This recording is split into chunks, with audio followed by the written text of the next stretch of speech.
Mesiata d'Ishmaya, Masechet Rechim Daf Zayin, nous commençons Daf Vav Amud Bet, 13 lignes avant la fin de la page, Rabbi Yossi Omer Noder ou Ma'arif. Dans la Mishnah, nous avons vu le din d'un homme gossès qui agonise, ou d'un homme qui est Yotzel et Arek, qui a été condamné à mort par le din, et il est en route vers son exécution. Rabbi Yossi a rajouté à la machloket de Tanakama et Rab Chanina ben Akavia que le gossès ou le Yotzel et Areg, donc plutôt le Yotzel et Areg, peut être noder, donc un homme qui marche vers l'endroit où on va le tuer. Si, avant d'être tué noder, il veut offrir un éder, un Beth Amikdash, je veux offrir la valeur de telle ou telle personne, ou Ma'arir, ou le RR de telle ou telle personne, ou Magdish, où il veut offrir quelque chose au Beth Amikdash, il pourra. Mais si il a endommagé, rajoute aussi Rabbi Yossi, il doit payer, bien qu'il est condamné, bien qu'il va mourir, mais s'il a endommagé, il doit payer. La Gemara pose la question, qu'est-ce que rajoute Rabbi Yossi à Tanakama? Tanakama Mika Amar Delor, est-ce que Tanakama a dit le contraire? On dirait ici que Rabbi Yossi vient rajouter, vient être rolek avec Tanakama. Tanakama n'a pas dit le contraire. Et là, la Gemara reprend Benoder ou Ma'arich ou Magdish, Kula Alma l'obliqué. En vérité, la Gemara nous dit il n'y a pas de machloket avec Tanakama sur Noder, faire un Neder et Ma'arich, Magdish, tant qu'il est vivant, il peut offrir de ses biens au Beth Amikdash. Qui pligué, la machloket c'est Beimizik, s'il a endommagé. Tanakama ça va, Tanakama pense. Imizik et Nochav et Tashlumi. S'il a endommagé sur son chemin, il n'est pas chayav de payer. Rabbi Yossi, ça va, non, imizik chayav betashmi. Quel est leur machloket? Bema et kamifligi. Amar Rav Yosef dit, bemilva alpe, gove mina yoshim kamifligi. Leur machloket, c'est une milva alpe, c'est-à-dire un emprunt alpe à l'oral. Est-ce que gove mina yoshim, est-ce qu'on pourra prendre des héritiers ou pas? Un homme a emprunté de l'argent, mais il n'y a pas eu de shtar d'écrit. Lui est mort, est-ce que celui qui a prêté de l'argent pourra se servir, pourra prendre ce que le défunt lui doit des héritiers? C'est là que nous avons une machloket, kamufligé qui sont marqués, puisque ici, ce dégât, ce nezek, il n'y a pas de shtar, donc c'est comme une milva alpe. Tanakama savar milva alpe eno gove mina yoshim. Tanakama pense, puisqu'il n'y a pas eu de shtar, on ne peut pas prendre des héritiers. Donc là aussi, s'il a endommagé, c'est vrai que c'est une dette, il doit de l'argent, mais lorsqu'il meurt, il laisse comme un emprunt à l'oral. Celui qui a été endommagé ne pourra pas se servir des biens des héritiers. Rabbi Yossi Savar, non, milva alpe gove mina yorshim. Milva alpe, il peut prendre des yorshim. Le din du shtar n'est que pour celui qui a vendu un terrain, pas pour les héritiers. Rava Amar, Rava lui dit non, en vérité, tout le monde est d'accord que si c'est un préal, on ne pourra pas prendre mina yorshim tant qu'il n'y a pas eu de shtar qui a été marqué. Même si, bien sûr, il n'y a pas de doute qu'il y a eu un prêt. On est d'accord qu'il y a eu un prêt, mais il n'a pas été écrit, on ne prend pas mina yorshim. Ici, la machloket, c'est est-ce que un emprunt qui est marqué dans la Torah, est-ce qu'il est considéré comme marqué dans un shtar ou comme alpé? Et donc un nezek, un dégât, est aussi marqué dans la Torah. Donc mina Torah, il doit rembourser sa dette. Tanakama savar milva ktuva batorah la ktuva bishtar dami. Tanakama pense, bien que c'est marqué dans la Torah qu'il doit payer le dégât qu'il a commis, mais ce n'est pas comme si c'était marqué dans un shtar. Donc c'est comme une milva alpé, on ne pourra pas prendre des héritiers. Rabbi Yossi Savar, non, qui ktuva bishtar dami, et on pourra se servir des héritiers. Et qu'à des matnela, certains ont dit que cet enseignement de Rav Yosef et de Rabba l'enseigne sur un autre din. Et qu'à des matna aha, sur ce qui est enseigné là. Ayotzel yareg, un homme qui sort, il va être tué, il est condamné à mort, il va être tué. Hu shechaval be'acherim chayav, si lui a endommagé une autre personne, il est chayav, on doit payer. Acherim shechavublo, touri, mais si un homme a blessé ce Yotzel et Areg, il est patour. Pourquoi il est patour? Étant donné qu'il n'a aucune valeur, il va être tué. Donc si on l'a endommagé, il n'y a pas de dégâts à payer. Rabbi Shimon ben Elazar, Omer, Rabbi Shimon ben Elazar dit, Afou im chaval bachrim patour. Lui aussi, s'il a endommagé une autre personne, il est patour. Pourquoi? Shelon itan la chazarat amidat bedin. Étant donné qu'on ne peut pas le ramener au bedin pour le juger sur ce dégât qu'il a commis, sur la blessure qu'il a fait, étant donné qu'il y a un dîme qu'on n'est pas me'anin et dino. Lui doit être tué, on se dépêche, on va le tuer. On ne peut pas le rappeler au bedin pour le juger. Donc Tanakama pense que le Yotzele Yareg, donc tout le monde est d'accord que s'il a été blessé, on n'est pas tout, puisqu'il n'a aucune valeur, il va être tué. Mais si lui blesse une autre personne, Machloket, Tanakama pense qu'il doit payer, Rabbi Shimon Lazar pense qu'il ne doit pas payer. La Gemara va dire, mais Michlad, cela veut dire, si d'après Tanakama il doit payer. Michlad, Tanakama, ça va, Nitan Chazarat Amidat Bedin, que d'après Tanakama, on va le ramener au Bedin et le juger. Amar Rav Yosef dit non. En vérité, Bemilva Alpe Gove Mina Yoshim Kameflige, leur Machloket, c'est un homme qui a prêté de l'argent Alpe oralement. Est-ce que Gove Mina Yoshim, est-ce qu'il pourra prendre, se servir des héritiers? Lorsque le lové qui a emprunté est mort. Tanakama Sava, Milva Alpe Gove Mina Yoshim. Tanakama pense, mais Milva Alpe, on peut prendre des Yoshim. Donc un dégât, c'est Alpe, il pourra se faire payer celui qui a été blessé des héritiers de cet homme-là. Donc c'est pour cela que c'est marqué d'après Tanakama Chaya. Rabbi Shimon ben Lazar Savar non eno Gove Mina Yoshim. Il ne pourra pas être Gove Mina Yoshim, prendre des héritiers. Lui ne pourra pas prendre des héritiers. Pourquoi? Puisque ce n'est qu'une milva alpé. Ça, c'est l'explication de Rav Yosef. Et Rabba Amar, et Rabba dit non, des kula ma milva alpé no Gove Mina Yoshim, d'après tout le monde. Un emprunt alpé ou allemand, on ne pourra pas se faire payer des héritiers. Ici, la marloquette, c'est un emprunt qui est marqué dans la Torah, comme ici un dégât, c'est marqué dans la Torah. Est-ce que c'est Kiktuva Bishtar, comme si c'était marqué dans la Torah, dans un shtar? C'est là que nous avons une marquette. Tanakama Sava Kiktuva Bishtar Damier, puisqu'il a blessé. Donc c'est comme si il y avait un shtar, puisque c'est marqué dans la Torah que celui qui blesse son prochain doit payer. Et donc on pourra se servir des héritiers, même si lui donc est condamné à mort meurt, il va être tué. On pourra prendre des héritiers, c'est pour cela que Tanakama a dit Chayav. Et Rabbi Shimon Lazar, ça va, non, Lav Kiktuva Bishtar Damé, ce n'est pas comme si c'était marqué dans un shtar. Donc nous avons vu ici une machloquette entre Rav Yosef et Rabba. Comment expliquer? Est-ce que la machloquette des Tanaïm c'est sur Milval Pegovim Nershim, ou est-ce que la machloquette des Tanaïm c'est sur une Milval Aktuva Batora, est-ce qu'elle est Kiktuva Bishtar? Et nous avons vu qu'il y a deux versions comment placer la machloquette de Rabba et Rav Yosef. Pour comprendre cette machloquette, est-ce que Milva Alpe Gove ou Eno Gove Mina Yorshim? Nous avons vu que d'après Rav Yosef, c'est ainsi qu'il explique la machloquette des Tanaïm. La raison de cette machloquette, comme c'est expliqué dans Masechet et Kiddushin, c'est qu'en vérité, il faut remonter à une autre question. Est-ce que Shibuda de Oraita ou Shibuda Enome de Oraita? C'est-à-dire, lorsqu'un homme a endommagé, puisqu'il a endommagé, il doit lui payer, et peut-être même que les terrains, les biens de cet homme-là sont hypothéqués pour rembourser le dégât qu'il a commis. Ça, c'est si on appelle que le Shibuda de Oraita, c'est-à-dire cette hypothèque est minatora. Un homme a emprunté de l'argent.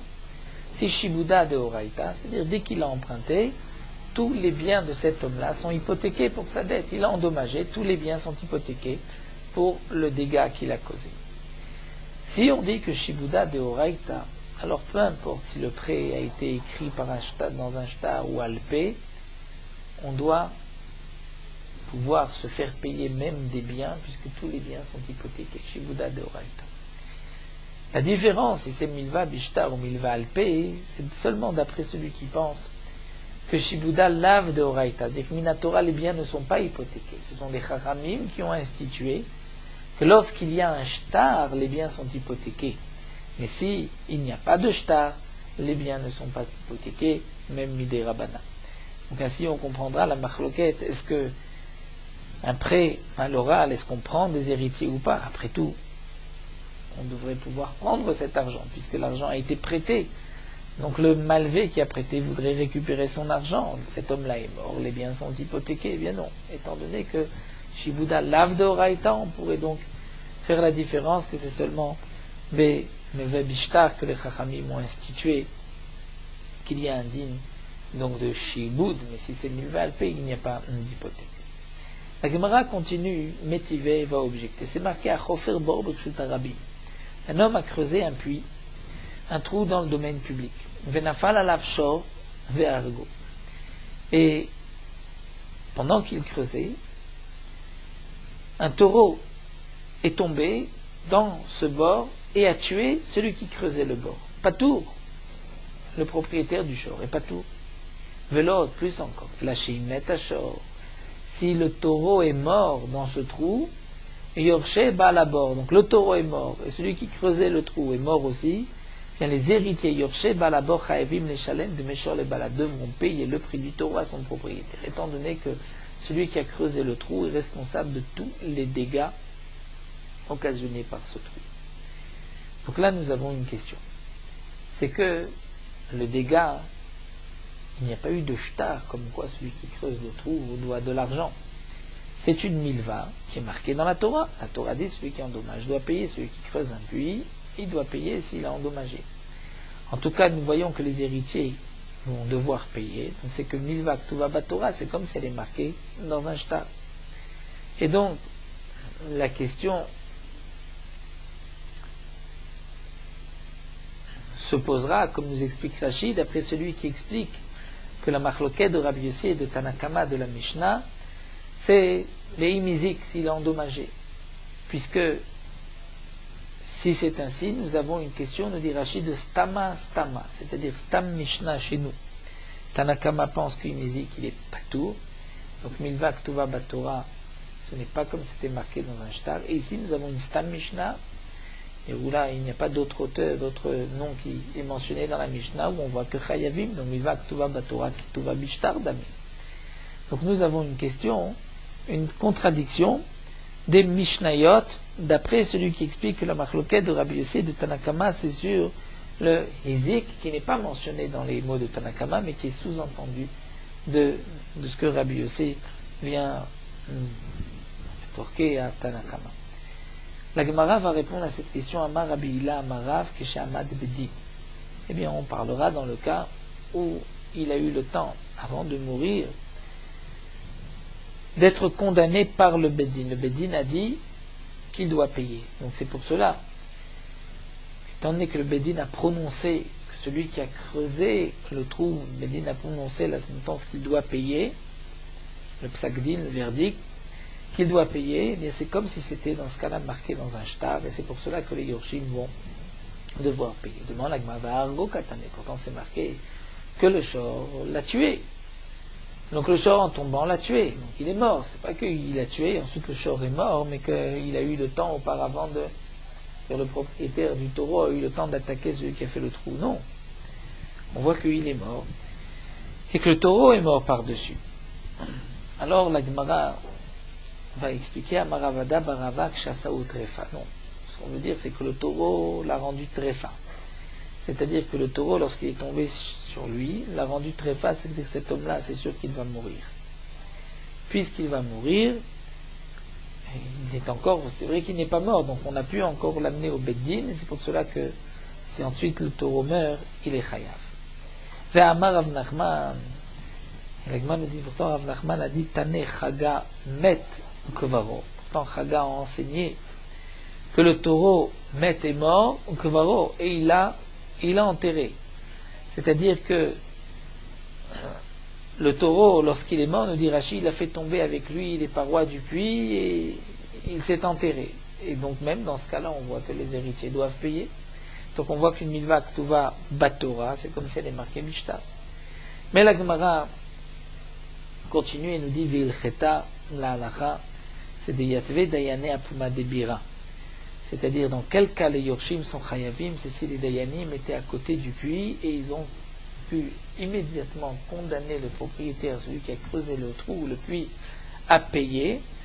Et ensuite il est mort, et donc c'est dans ce cas-là que les héritiers devront payer. Pourquoi ? Puisque comme il a été condamné immédiatement par le Bedin, c'est donc une sentence du Bedin qui est comme marqué, le verdict du Bedin comme s'il était marqué Bishtar, et donc on prendra des héritiers. Mais sinon, c'est vrai que, comme nous l'avons vu, Tanakama pense qu'il est patour, étant donné que s'il n'a pas été condamné par le Bédin, ça reste une milva alpée dont on ne peut pas se servir des héritiers. La Gemara continue, Tanoura Banan. Nous avons une braïta. Yotzeli Yareg. Un homme était condamné à mort et qui va être tué. Il sort vers un endroit où on va le lapider ou le tuer d'une autre manière. Mazin alav midam chatato midam hashamo. Si il avait déjà envoyé un korban khatat, on va asperger le sang de son korban khatat, le sang de son korban hacham, tant qu'il est vivant, et ce n'est pas un khatat chez Metou Baalea. Tant que le propriétaire n'est pas mort, le korban khatat est caché. C'est vrai que si le propriétaire est mort du korban khatat et qu'on asperge le sang, c'est pas soul. Ça fait partie des méthodes, et dans le cas où on a déjà égorgé la bête, le sang ne pourra pas être aspergé. Mais là, étant donné qu'il n'est pas encore mort, s'il avait entre-temps envoyé son korban khatat ou hacham au Bet Hamikdash par l'intermédiaire d'un shliach, le Kohen s'en occupe, on pourra asperger le sang du korban tant qu'il est vivant. Chata be'oto sha'a, s'il faut à ce moment-là. Rachid nous dit, il a vu un morceau de graisse interdite, il pensait que c'était du chouman, il l'a mangé. Donc il a transgressé le shogeg, ou si le korban hacham et niskakino. Dans ce cas-là, on ne dira pas, il doit apporter un korban. Maïtama. Amar Rav Yosef ibn Shen Ma'ani Medino. Rav Yosef dit, puisqu'on ne peut pas faire retarder son dîne, il a été condamné à mort, on doit le tuer au plus vite. Amar le Abaye dit, Yachi, c'est ainsi. Afilou Recha Name. Dans la Recha aussi. Pourquoi on a dit qu'on va asperger Midam Khatato? La Gemara a compris maintenant que lorsqu'on asperge Midam Khatato, c'est-à-dire qu'on va prendre son khatat, on va l'égorger, on va asperger le sang. Mais comment avons-nous le temps de faire tout cela? C'est qu'on va retarder sa mort. La Gemara répond non, là-bas on ne retarde pas, on parle Kegon Shaya Zefro Zavu Arbotosha'a. C'est-à-dire que le korban avait déjà été égorgé, on attendait pour asperger le sang, il a été condamné à mort. Là on dit tu peux asperger puisque le fait d'asperger le sang ne retarde pas l'exécution de cet homme-là. Avalaen Zifro Zavu. Alors demande la Gemara, mais si le korban n'avait pas été égorgé, quel aurait été le din? Maïlo, j'aurais dit que non, on ne l'égorge pas, puisque sinon ça nous fait retarder la mort de cet homme-là. Alors, alors pourquoi le Tana? Pour nous dire que s'il a fauté maintenant, on ne s'occupe pas de lui, on n'apporte pas de korban. En vérité, le Tana aurait pu dire quelque chose de plus simple. Faire cette différence dans le cadre même du korban qu'il était chayav. On aurait dû dire dans quel cas on va asperger le korban khatat ou hacham que lui a déjà offert lorsqu'il avait déjà fauté, c'est Shaya Zevar Zavoa Botosha'a, c'est-à-dire que le korban avait déjà été égorgé, il ne fallait plus que asperger le sang, puisque ça ne retarde pas la mort d'asperger le sang. On asperge, mais le Tana aurait dû continuer à dire Avalaen Zevar Zavoa Arlo, que si le korban n'a pas été égorgé, de l'égorger, d'asperger ça, on ne le fera pas. Et pourtant on voit que le Tana n'a pas dit cela. Le Tana a dit que s'il faute maintenant, on n'apportera pas un korban. Mais on sous-entend que s'il avait déjà un korban et qu'il fallait l'égorger, on l'égorgera, pourtant on va retarder sa mort. La Gemara répond à China Mekamar. En vérité, c'est ce que le Tana a voulu dire. Bamed Varim Amrim, qu'on peut asperger le sang du korban, Shaya Zevar Zavoa Botosha'a, qu'on avait déjà égorgé le korban, il fallait juste asperger le sang. Voilà, En Zevar Zavoar, mais si on n'a pas encore égorgé le korban, donc de le prendre, de l'égorger, c'est comme Mishkata Botcha, celui qui vient de fauter, Veniska Kimno, on ne s'en occupe pas, puisque sinon on va faire retarder sa mort. La Mishnah continue à Isha Shiatsa Liareg, une femme qui est condamnée à mort, elle a transgressé une des avérotes de la Torah, elle marche vers l'endroit où on va la tuer, En Mamtinin La Chetelet, si elle était enceinte, on ne va pas attendre qu'elle mette au monde cet enfant, on va la tuer avec cet enfant. C'est comme un seul corps. Deuxième cas que nous donne la Mishnah, Aïcha Shiashba la Mashber, c'est-à-dire une femme qui est assise à la Mashber, l'endroit où elle va accoucher, c'est-à-dire elle va accoucher, ça peut être accouché, on n'a pas encore prononcé le verdict, la sentence.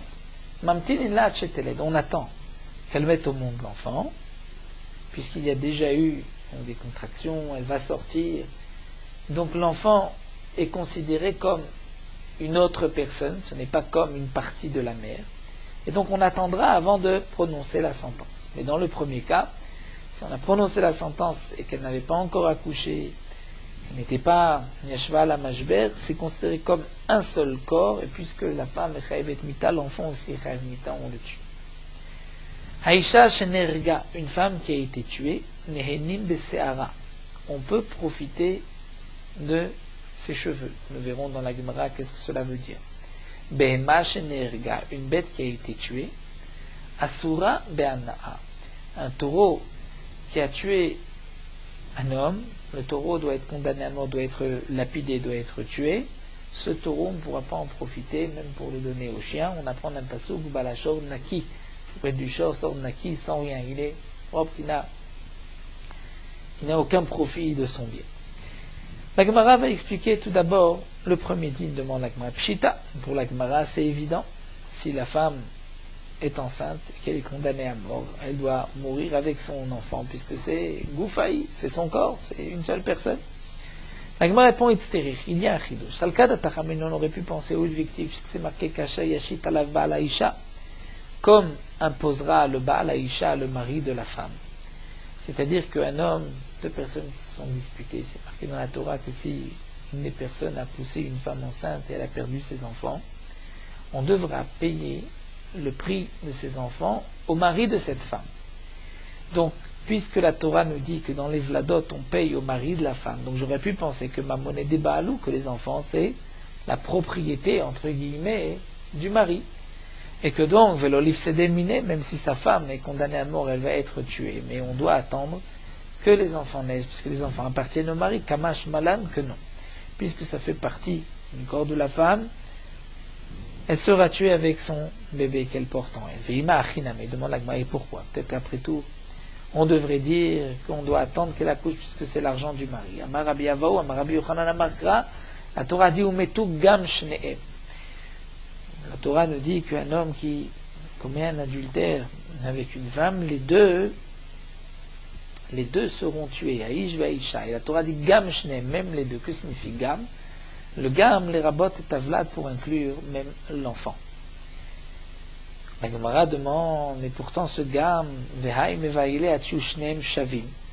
que de là on apprend que les deux doivent être Shavim, c'est-à-dire que les deux doivent être Gdolim, l'homme plus de 13 ans, la femme plus de 12 ans, mais si lui est Gadol et El Ktana, ou lui Katan et El Gdola, dans ce cas-là, on ne les tuera pas. De ce passage qu'on apprend que l'un est comme l'autre, Sheshnem Tavim dit Rabbi Yoshia. Donc comment on peut être d'orège de ce même passouk, deux enseignements? La Gemara répond qui Kamata Migam. Ce qu'on a voulu être d'orège, mais tout Gam Shnem, que le Gam veut dire même l'enfant. Et tout Shnem, de là on apprend que il faut que l'homme comme la femme, et qui ont commis l'adultère, soient tous les deux Gdolim. Mais donc l'enfant on l'apprend de Gam, et donc on n'attendra pas la femme qui doit accoucher, on la tuera même avec son enfant. Yashva la Mashber, mais dans le cas où elle s'apprête à accoucher, que l'enfant a déjà bougé, là on attendra qu'elle accouche avant de prononcer la sentence. Maïtama kevan deaka gufachinu. Tant que l'enfant a commencé à bouger, c'est comme si c'était un autre corps, et donc on ne peut pas tuer l'enfant, on devra attendre que la femme accouche. La Gemara poursuit, Amar Rabuda Mar Shmuel, Rabuda nous enseigne le nom de Shmuel, Aïcha Ayotse Lehareg, la femme qui doit être tuée par le Beddin, qui est condamnée à mort. Si elle est enceinte, Makin Ota Keneged Bet Herayon, on va d'abord frapper sur son ventre, Kedesh Yamut Avlat Techila, pour que le petit meure d'abord, comme nous l'avons vu, que si elle est enceinte au moment du Xardin, on doit tuer aussi le petit, il est aussi Chayav Mita, puisqu'il fait partie de sa mère. Pourquoi on doit le tuer avant la mère? Kedesh Lotavol Idenivol, pour ne pas que la femme, si elle meurt la première et qu'ensuite l'enfant sort après la mort de la mère sera une nouvelle, elle sera déshonorée. La Gemara nous dit les mêmes bras, cela voudrait dire Tehi Kadma ou Meta Beresha, dire que si la femme va être tuée, elle va elle mourir la première, et le petit risque de sortir ensuite. Donc c'est pour cela qu'il faut tuer le petit en premier. Pourtant nous savons appris par ailleurs, Devlad Maïd Beresha, c'est toujours le fils qui meurt en premier d'Etnan, Tinok ben yomo, nochel ou manchil, nous avons une halakha, qu'un enfant qui vient de naître, il est nochel, c'est-à-dire lui peut hériter, c'est-à-dire que si lui tombe un héritage du côté de sa mère, il peut hériter les biens du côté de sa mère, et s'il lui ensuite meurt, ou manchil laissera en héritage ce qu'il a reçu du côté de sa mère pour les héritiers du côté de son père. Puisque s'il n'y avait pas d'autres héritiers du côté de sa mère, c'est lui qui hérite, et s'il lui meurt, l'héritage ne revient pas du côté de la mère, mais du côté du père, puisque l'héritage c'est toujours, s'il lui a un père ou des frères, c'est du côté paternel, même si ce n'est pas de la même mère, que l'héritage sera transféré. Donc nous voyons dans cette Mishnah que c'est seulement un enfant qui vient de naître, Vamar Rav Sheshat. Rav Sheshat a expliqué, Nochel ben Irseaim, il peut hériter les biens de sa mère, et s'il lui meurt, l'Anchil, pour laisser ce même héritage en héritage l'Achin à ses frères, Minaav du père, qui ne sont pas les frères de la même mère. Et donc, on va dire Dafka ben Yom Echad, c'est uniquement si l'enfant est déjà né, Aval Ubar, mais s'il n'est pas encore né, Lo, et il ne peut pas hériter. Pourquoi il ne peut pas hériter des sandages des Umayed Beresha? Puisque lui va mourir le premier, c'est-à-dire que si sa mère meurt, c'est lui qui va mourir le premier, Venaben Yuresh et Timobakever. Et un enfant ne peut pas hériter les biens de sa mère si lui est déjà mort, Le'anchil le'achin mina'av, pour ensuite laisser en héritage pour ses frères du côté de son père, du côté paternel. Donc, nous voyons ici que si un enfant qui est ben yomo, qui vient de naître, sa mère meurt, il peut hériter les biens de sa mère. Si lui ensuite meurt, il laissera donc les biens de sa mère à ses frères du côté donc de son père, frère du côté paternel. Mais si lui est encore oubar, là on ne dira pas que si sa mère meurt, que lui va hériter des biens et qu'ensuite il peut les donner à ses frères. Pourquoi? Puisque si sa mère est morte, on est sûr que lui est mort le premier. Si lui est mort le premier, il ne peut pas hériter les biens de sa mère alors que lui est déjà mort, c'est-à-dire Bakever dans la tombe entre guillemets. Donc nous voyons ici que lorsque une femme meurt, son fils meurt avant elle. Donc c'est une question sur ce que nous a dit ici Rabbi Damar Shmuel, puisque Rabbi Damar Shmuel dit que la mère risque de mourir la première, donc c'est pour cela qu'il faut tuer le petit le premier. Et l'Agma répond, Hanemile le Gabemita, tout dépend si la mère est morte d'une mort naturelle ou si elle a été tuée. Hanemile le Gabemita, c'est-à-dire pour une mort naturelle, Aïdé de Vlad Zoutra, puisque le Vlad est petit, c'est-à-dire Zoutra Chiyuté, sa vie est petite, donc Aïla Tipa de Malachamavet, la goutte, entre guillemets, que donne l'ange de la mort pour tuer, fait tomber dans la bouche de sa mère, va d'abord arriver chez le petit, ou Mechater Léo les Simanim, mais là, entre guillemets, va lui couper les Simanim, donc la vie, et ensuite la mère va mourir. Aval Neherga, mais si la mère a été tuée, Himeta Beresha, c'est elle qui meurt la première. Donc la Gemara me répond qu'il y a une différence, c'est une mort naturelle, où là, si la mère est morte, l'enfant est mort le premier. Si la mère a été tuée, l'enfant va mourir après. La Gemara pose la question, Va'ava Uvda, ou par qui ça tlat pirkoussé. Pourtant, une fois une femme est morte d'une mort naturelle, et le petit, après la mort de la mère, a encore bougé. Tlat pirkoussé, trois pirkous, on a vu bouger 3 fois. La Gemara répond non, ce n'est pas une preuve. Peut-être qu'il était déjà mort, mais l'idée d'Ave Azana Valta'a, comme la queue d'un lézard. De Mefarkeset, si on coupe la queue d'un lézard, bien qu'il n'y a plus de vie, et la queue continue de bouger. La Gemara continue, Amar Rav Nachman, Amar Shmuel, Rav Nachman, Dino Shmuel, Aisha, Shiashba, la Mashber, ou Meta, Beshabbat. Une femme qui est assise pour accoucher, s'est allongée à la Mashber, l'endroit où elle devait accoucher, ou Meta, elle est morte Beshabbat, le jour de Shabbat. Mevim Sakim. On apporte un couteau, Mekarim et Kerissa, on ouvre son ventre, Motsim et Tavlad, et on fait sortir le petit. Rashi explique, puisque parfois, c'est elle qui meurt la première. Donc c'est pour cela que la Gemara dit que dans ce cas-là, on ouvrira le ventre pour faire sortir le petit qui est vivant. Donc ici, nous voyons dans la Gemara que l'enfant peut vivre malgré tout, même si sa mère est morte la première. Pourtant, plus haut, la Gemara avait posé la question. Il avait dit, mais on voit que une femme est morte et l'enfant a continué de bouger. La Gemara aurait pu répondre. Parfois, il y a un enfant qui meurt après sa mère. Le Mefarshim pose la question, certains répondent que c'est vrai, mais la Gemara auparavant a simplement dit que ce n'est pas une preuve, ça peut être comme la queue d'un lézard.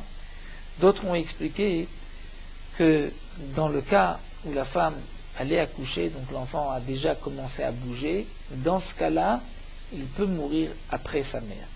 Mais si il n'avait pas commencé à bouger, il n'était pas sur le point d'accoucher, là c'est la mère qui meurt c'est l'enfant qui meurt en premier et ensuite la mère. Pshita, la Gemara demande quel est le chidouche. Il est évident que si la mère est morte, on peut prendre un couteau et couper le ventre. Maï avit, quelle est la avera? Mechater bebassar, ou à ce moment-là, c'est comme si on coupe un morceau de chair, de viande, puisqu'il n'y a plus de chavala, il n'y a plus de sang, elle est morte. Amar Rabba vient nous dire, le chidouche, c'est qu'on peut même apporter un couteau du domaine public pour ouvrir le ventre de cette femme et faire sortir l'enfant qui est vivant. Maïka Mashmalan, l'agma nous dit quel est le chidouche. Le chidouche de nous dire que même misafek, on est mechalel Shabbat, on n'est pas sûr de trouver l'enfant vivant et on est mechalel Shabbat. Tanina, ça nous l'avons déjà vu. Mishenaflav lav mapolet, celui sur qui est tombé un éboulement, une mapolet, safek ou sham, safek et no sham, on a un doute, est-ce qu'il est sous les pierres ou pas. Ou safek rai, safek met, on a un doute, est-ce qu'il est vivant ou mort. Ça fait que Nani, ça fait que on a un doute, est-ce que c'est un non-juif ou un Israël. Mais fakrim à la vetagal. On peut ouvrir, enlever le gal, c'est-à-dire les pierres, pour le sauver, même si nous avons un doute, est-ce qu'il est vivant ou pas. Donc on voit que Misafek, on est Mechalel Shabbat. La Gemara dit, non, Maoud était mort, on aurait pu croire à Tamoud, avec les Chazaka des Chiyuta là-bas. Cet homme était vivant avant, donc il avait une Chazaka qu'il était vivant. Donc c'est pour cela, Misafek, je le sauve. Avalacham, ici, de l'Av et Chazaka de Chiyuta Mikara, où l'enfant n'est pas encore né, donc il n'avait pas une Chazaka, une présomption qu'il est vivant, peut-être que dans ce cas-là, mais ça fait que je ne vais pas aller le sauver, Imalo, donc Kamash Malan, qu'on ouvrira le ventre et on va le sauver. Nous avons vu dans la Mishnah, Aïcha Shenerga, une femme qui a été tuée par le Beddin, ses cheveux sont moutar ba'ana. La Gemara pose la question, Va'ama, et pourquoi? Isur ba'ana ninu. Pourtant, les cheveux sont Asur Ba'ana'a, comme nous dit Rashi, le mort lui-même est Asur Ba'ana'a. On apprend de Tamot Sham Miriam et de Egla Rufa Sham que le mort est Asur Ba'ana'a. Amar Rav nous dit Beomeret nous c'est Ari Lebeti. C'est dans le cas où la femme a dit donnez après ma mort mes cheveux à ma fille. La Gemara pose la question, et alors il ou Amrat nous Yadi Lebeti Miyavinallah. Si elle dit donnez après ma mort ma main à ma fille, est-ce qu'on lui donnera? Amar Rav va expliquer. En vérité, il ne s'agit pas de ses cheveux à elle, ni de sa main, mais BPA Nochit. C'est comme une sorte de perruque, c'est-à-dire des cheveux étrangers. PA Nochit, c'est-à-dire étrangers, qui ne sont pas les siens. Rashi nous dit les femmes avaient l'habitude d'attacher à leurs cheveux des cheveux d'autres femmes si elles jugeaient, ces femmes-là jugeaient qu'elles n'avaient pas assez de cheveux. C'est donc Mrav Peat Nochi, sorte de perruque. Certains expliquent qu'il s'agit donc d'une perruque sur les cheveux, d'autres expliquent que non. C'est-à-dire que même qu'elles avaient la tête couverte avec un foulard ou un autre qui sous roche, mais elles prenaient des cheveux pour qu'il y ait du volume, montrer comme elles avaient honte si elles n'avaient pas beaucoup de cheveux, donc c'est pour cela qu'elles rattachaient à leurs cheveux d'autres cheveux. Ta'ama de Amra, donc la Gemara nous dit, cela veut dire que c'est seulement si elle a dit nous donnez mes cheveux, qu'on donnera allo Amrat nous, mais si elle n'a pas dit nous donner, alors Goufaou Mitza, on considère que c'est fait partie de son corps, et ce sera interdit comme le corps de cette femme qui a été tuée, qui est morte et qui a Surbana, mais pourtant demande la Gemara, Rabbi Sebra Pranina. C'est une question qui a été posée par Rabbi Sebra Pranina. Débaï Rabbi Sebra Pranina. C'est Ar Nashim Tzadkaniot. Dans une ville Iranidachat, une ville où la majorité des habitants de la ville ont fait Avodazara, on doit tuer tous ceux qui ont pratiqué Avodazara et on doit brûler tout ce qui se trouve dans la ville. Ceux qui n'ont pas fait Avodazara seront sauvés, mais tous leurs biens seront brûlés. Donc Rabbi Sebra Pranina pose la question, si tous les tzadikim, comme c'est marqué, de cette ville vont sortir nus à Oumim, puisque tout leur bien, tout va être brûlé.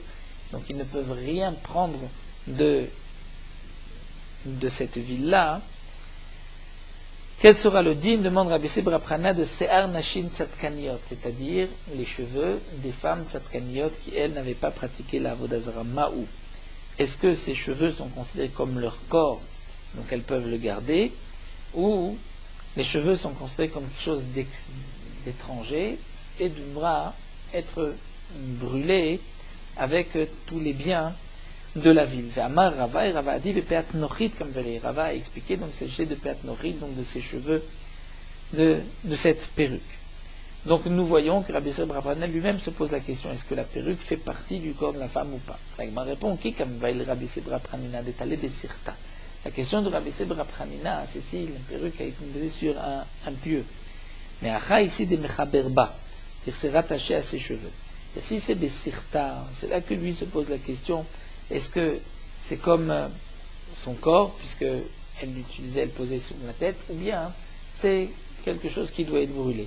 Mais ici, ce qui est marqué dans la Mishnah, ce que nous avons vu qu'une femme donc, qui est morte, on peut profiter de ses cheveux, et comme la Gemara nous a dit, Beomeret nous se'ari de Biti, elle dit, donnez mes cheveux à ma fille, c'est dans le cas où les cheveux étaient rattachés, cette perruque, à ces cheveux-là, et donc là, on dira seulement ta madame ratnou, si elle a dit donner, on donnera, alors ratnou, on considère que goufaou, que ça fait partie de son gore ou mitzar, il sera interdit lorsque elle sera tuée. La Gemara continue, Kachelel Rav Nachman bar Yitzhak, mais Rav Nachman bar Yitzhak a une difficulté de comprendre ainsi. Pourquoi? Vadumia de Behema katane. C'est-à-dire, on voit que dans la Mishnah, il y a deux dynimes qui sont marqués. La femme qui a été tuée, on peut profiter de ses cheveux, mais la bête qui a été tuée, on ne peut pas en profiter. Lorsque c'est marqué que la bête qui ne peut pas être tuée, on ne peut pas en profiter, on ne peut pas profiter de la bête elle-même. Et donc dans la même Mishnah, le Tana nous parle de la femme et d'une bête. Donc c'est que on parle du même cas, Vadumia debema katane. Ma'atam, de la même manière que pour la bête gouffée, on parle d'utiliser le corps même de la bête, et que c'est ce que le Tana nous interdit. Alors Hachaname, gouffé, là aussi, ce qui est marqué que la femme s'est interdit, c'est gouffer son corps, donc c'est-à-dire ses cheveux, et non pas une perruque. Et là, Rav Nachman va répondre, va dire, en vérité, on parle ici de ses cheveux à elle. La question que tu as posée, mais les cheveux d'une femme sont à Sorbana, ça fait partie de la femme de la même manière qu'un mort est à Sorbana, ses cheveux aussi, je te répondrai non. Zomitata ou serata, une femme qui a été tuée par le Beddin, pourquoi elle est à Soura Be'ana'a? C'est parce que sa mort l'a interdit. La mort, mitata ou serata. Et la mort, il n'y a pas de mort dans les cheveux, puisque les cheveux ne bougent pas avant et après la mort. Donc c'est pour cela que les cheveux ne rentrent pas dans l'interdiction, et les cheveux ne sont pas morts. Vezo, alors que pour une bête, que mardina ou serata, dès que le Beddin a dit cette bête doit être lapidée, puisqu'elle a tué un homme, une femme, un enfant, donc la bête est condamnée à mort par le Beddin, et à ce moment-là, par le Gmardin, elle est interdite. Elle est interdite que même si on l'a égorgée après le Gmardin, elle sera interdite. Donc, puisqu'elle est interdite après le Gmardin, tout ce qui est sur la bête, tout ce qui fait partie du corps de la bête est interdit. C'est là donc, nous dit Rav Nachman que les cheveux d'une femme, après sa mort, ne sont pas interdits, puisque, on peut dire, les cheveux, la mort n'est pas intervenue dans les cheveux. Tan Levi, Kavate de Rav, Tan Levi, Kavate de Rav Nachman bar Yitzhak. Levi rapporte une braïta comme Rav, qui explique que c'est seulement si on a dit nous, il s'agit d'une perruque, et Tan Levi rapporte une braïta comme Rav Nachman bar Yitzhak, que c'est la mort qui est interdit, la mort n'est pas sur les cheveux. Tan Levi, Kavate de Rav, Aisha, c'est marqué, une femme, Shiotzel et Arek, qui sort, qui va être tuée, Vamra, elle a dit que nous, ça a vu les bêtises, donner mes cheveux à ma fille, Notnim, on les donne. Mais si elle est morte, En Notnim, on ne donne pas. Pourquoi parce que le mort et à Sorbana, on ne peut pas en profiter. Dans la Gemara Pshita, c'est évident que le mort met à Sorbana. Alors la Gemara reprend, et là, chez Noya met à Sorbana. Donc on est obligé de dire qu'il s'agit de Noya, de ce qui embellit une mort, c'est-à-dire d'une perruque que la femme avait, elle est à Sorbana. Et donc c'est uniquement si elle a dit donner qu'on pourra donner. Si elle n'a pas dit, c'est Assour Ba'ana'a. Donc là, nous avons une preuve, comme l'explication de Rav, que sur la perruque, si elle a dit nous, on pourra en profiter. Et Tanakvate de Rav Nachman bar Yitzhak, c'est marqué Isha shemetan einim bese'ara. Une femme qui est morte, on peut profiter de ses cheveux. Bema shenerga asura ba'ana'a. Mais une bête qui a été tuée, on ne pourra pas en profiter. Ma'efresh ben zelazé, quelle est la différence entre l'un et l'autre? Zo mitata, entre l'une et l'autre, la femme et la bête. Zo mitata oserata, la femme c'est la mort qui l'interdit. La mort que nous avons vue n'est pas sur les cheveux. Mais zo gmartina oserata, et là c'est le gmardin qui l'interdit. Et donc, c'est pour cela que toute la bête est interdite. Adran ala hakol ma'arichin, né le Nieperek. Terminons sur Merot Halacha Daf Zayn.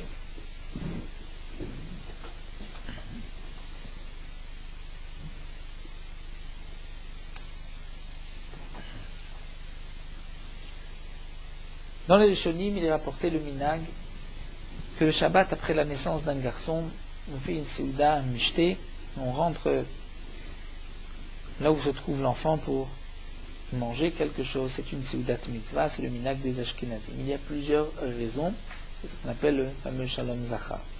Certains ont écrit que la raison de cette seuda, c'est parce que l'enfant a été sauvé du ventre de sa mère, il a pu sortir. D'autres ont écrit qu'on a l'habitude de venir rencontrer l'enfant, puisqu'il est d'une certaine manière en avelout, en deuil sur la Torah qu'il a oublié, puisqu'au moment de sa naissance, il y a un malach qui vient lui faire oublier tout ce qu'il avait étudié. Et donc, c'est pour cela qu'on mange une sorte de miote, une sorte de nœud dans cette séouda, puisque c'est une séouda de avelim, de deuil. Cette séouda est appelée dans la chaîne des Chachamim Yeshua Aben, parce que l'enfant a été Yeshua, a été sauvé et est sorti du ventre de sa mère. D'autres appellent cette séouda Shalom Zachar, comme c'est marqué dans la Gemara, lorsque un garçon naît, alors arrive le Shalom dans le monde. D'autres ont écrit que cette séouda est appelée séoudat Zachar, Milachon Zikaron, les Zechira, du souvenir. On dit à l'enfant, va se rappeler de sa Torah après l'avoir oublié. Donc on fera une séouda pour le début de la Torah qu'il va étudier. Ou encore, parce qu'on vient lui rappeler la chevoie, le serment qu'on lui a fait faire au moment de sa naissance, Tehit Tzadik, Valtir Racha, soit Tzadik et pas Racha. On a l'habitude de proclamer dans la synagogue que un tel, le père du nouveau-né, nous demande qu'on vienne chez lui pour la séouda de Shalom Zachar.